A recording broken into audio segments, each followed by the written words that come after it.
ভারতীয় private transport মজদুর মহাসংঘের এক সাধারণ সভার আয়োজন করা হয় বুধবার আগরতলার মঠ চৌমুহনী সংলগ্ন তাদের কার্যালয়ে। এই বিষয়ে বিস্তারিত জানাতে গিয়ে সংগঠনের সভাপতি অসীম দত্ত বলেন, আগামী 22শে ডিসেম্বর আগরতলা রবীন্দ্র শতবার্ষিকী ভবনে সম্মেলন করতে চলছেন।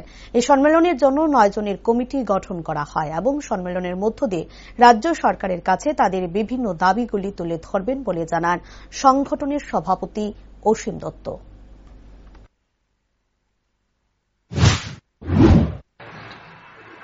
আজকে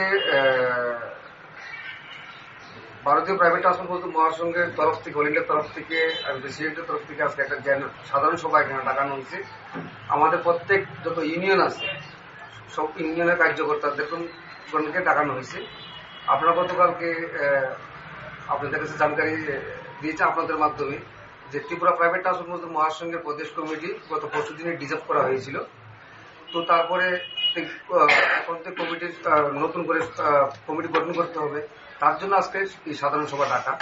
তো ডেকে সবার সঙ্গে আজকে জেনারেল মিটিং এ সবার সঙ্গে আলোচনা করে আমরা সিদ্ধান্ত করলাম যে আমরা আগামী 22শে ডিসেম্বর আমরা সেই কনফারেন্স করব এবং আগরতলাতে রবীন্দ্র ভবন প্রাঙ্গণে আমাদের করার ইচ্ছে। এবং দুই জায়গাতে আমাদের ওই ডেটে যদি ওই জায়গাতে পাওয়া যায় ওই ডেটে করবো, নাহলে অন্য স্থান পরিবর্তন হলে আপনাদের মাধ্যমে সবাইকে জানকারি দিয়ে দেবো।